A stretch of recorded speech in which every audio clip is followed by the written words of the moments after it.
satisfactory, then that might be a behavior that they will continue to display in their academic career. It's not impossible to change behavior, but it might take just a little bit more time to undo. And a lot of, this last bullet here, this is public education. It's not Burger King, right? We don't get to choose the students that we teach. We have to take whoever comes in the door. So we kind of stuck with them. What are we going to do? How are we going to problem solve? How are we going to help them? And now we have value added. Isn't that great? So whatever this child does comes back on my score. What am I going to do? How can I own this problem? Why do they do it? Why do they do it? Embarrassed over low academic skills. Think about this. Would you rather be cool or stupid? Cool. No, really. If you are in a classroom setting and you are not academically strong, and do you want everybody to know that? But hey, you can be bad, and everyone's like, yeah, you remember him? I remember him in that class. I remember what he did. He acted like a knucklehead, but that's cool. A lot of times, students are embarrassed. The way students feel about themselves is directly related to how they do academically. The research shows that. Their identity they get in school is important. So if they're not doing well, they don't feel really good about themselves. And peer approval is so critical. I mean, it's important for adults, whether we want to admit that or not. But for middle school students, the way everybody sees them is so important. A lot of times they say they want a safe face if there's an issue. Even I've known students that really didn't want conflict, but when somebody called them out, they went there. You know why? Because they didn't want everybody to think that they were not cool or whatever their perception was of that. Peer attention. You know what? They really do want your attention, whether they're going to admit that to you or not. Because chances are no one else is giving them attention. And to win a power struggle. Sometimes it is a power struggle. I've had that happen with students where they were trying to get power from me. And some people just really lack social skills. Some students. We can't assume that everybody comes to school knowing to be respectful. Maybe there was a time when that was an expectation, but that's not so anymore. With PBS, we have to teach positive behavior to students because not everybody gets it. And then how can we punish people for something that they don't know? As an assist teacher with high school students, our target behavior, believe it or not, was profanity. That was the behavior plan that I had to write for these students because at home, F-bombs that's how we talk to each other, all right? They didn't understand the concept that coming to school, we had to talk differently. And we used different words. We had to use some replacement words in lieu of that. Certainly the best way to handle problem behavior is to prevent it in the first place. How do we do that? We express expectations. We set up our classroom rules. In my classroom, here's the drill. Just letting you know, this is the procedure for how we do stuff. So that people, the student, when they break the rule, if they do, they can't say, oh, I didn't know. You did. We went over that. We drilled it. You know, this is a choice, so here's the consequence. Certainly, we need to evaluate our own expectations.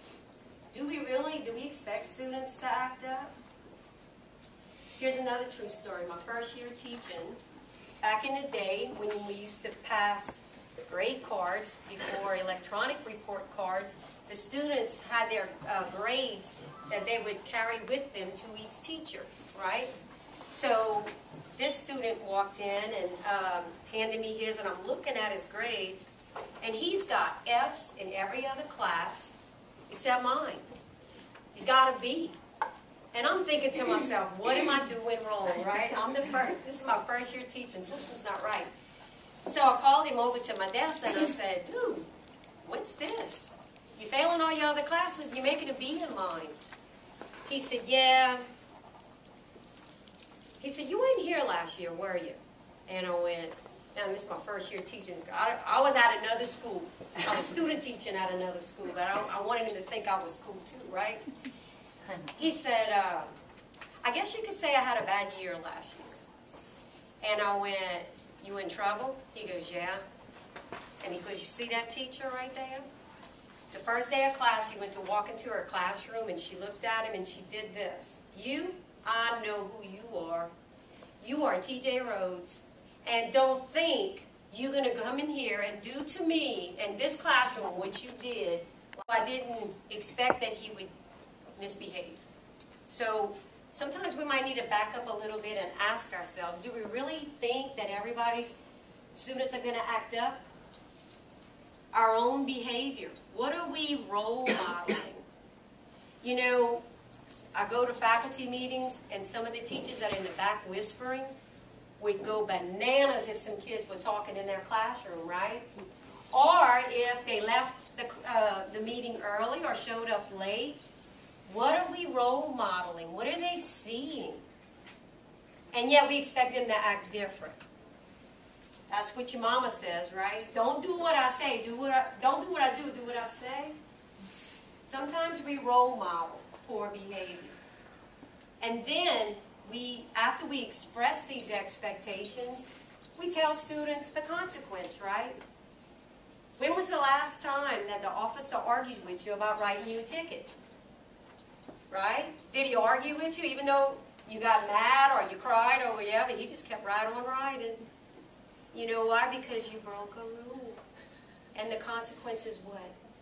A ticket, which is issued emotionless and without judgment. What are the consequences?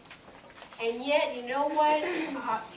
Because you care about your students, and this is what happens with our children when we parent. I know I do that. I love my sons. And when they screw up, it just makes me angry because I love them so much. I don't want them to do that. And we do that as faculty. We love our kids. So we get mad when they break a rule. But we can't react that way. It's their choice. And we need to remember that. Well, you know what? You chose this. You made this choice. Here's the consequence. You chose the consequence. Students used to tell me that all the time. Ms. Fungi, why you gave me an F? Well, actually, I wanted to give you an A, but you earned an F. Okay? I want to give you all good grades, but you get what you earn. And they try to put that on us. You don't like me. I would tell students, look, I don't like you. I don't dislike you. This is a job. The school board pays me to teach you. I don't have any emotion about it. And my job is to teach you. But you are sitting here misbehaving, and I can't do my job. You're stopping me from doing my job, so I got a problem with that. And because you're doing that, here's your consequence. Come see me at lunch. Or I'm going to call your mama. Be fair. Adults don't like it either when employers play favorites. Kids don't like it either. And you have to be consistent. If you have a rule and somebody broke it, you have to be consistent with your consequence. Or they're going to figure out you don't really mean it. Is there something positive you can do? Hey, we all react to positive reinforcement.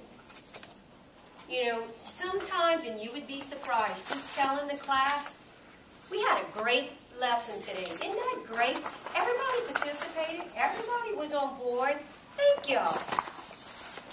They walk out going, teacher's thanking me. When you have a conflict with a student, you don't want to get into an argument.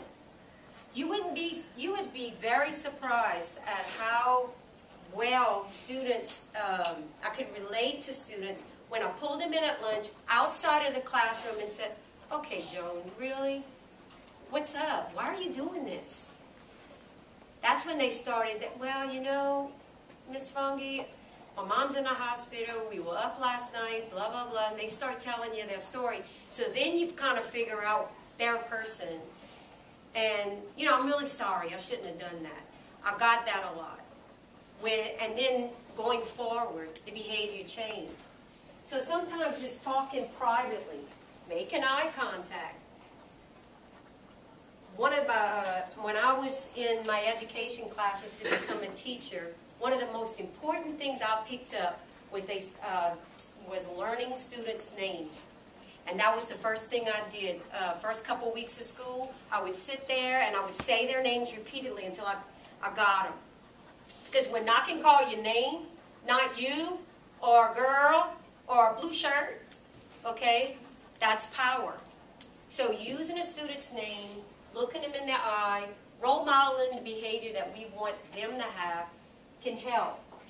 And think about, I will be over there.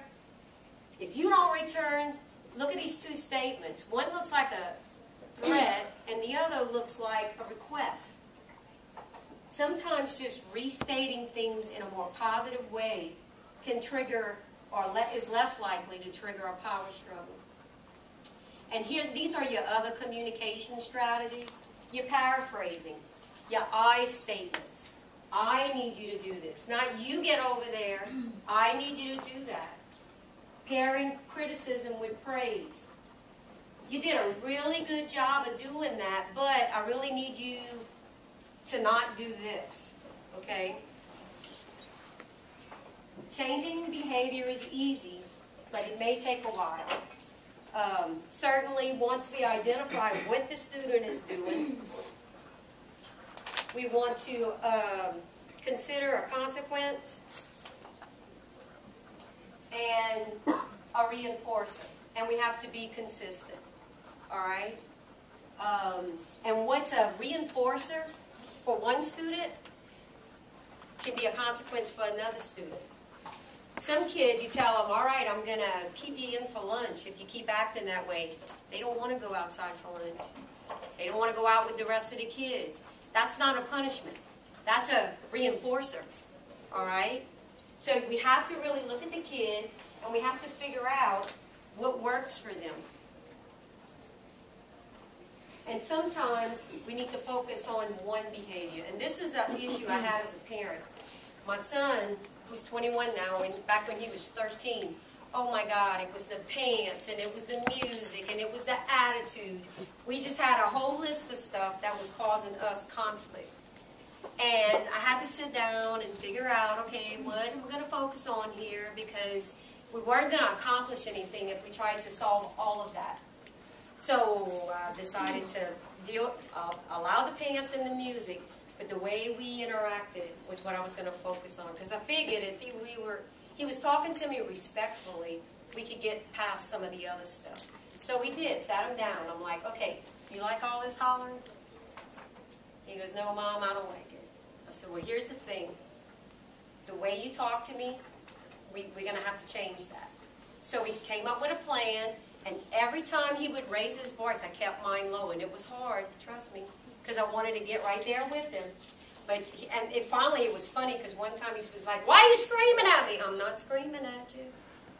And that's how we got the behavior to change. But every single time he went there, I had to be there. All right? It took a while, but we worked on it. So when we're trying to change behavior, we have to be emotionless. One of the hardest things I ever had to do was bench my son because he didn't, with school, that was his report cards. He wasn't always in trouble, but you know, we had our struggles. But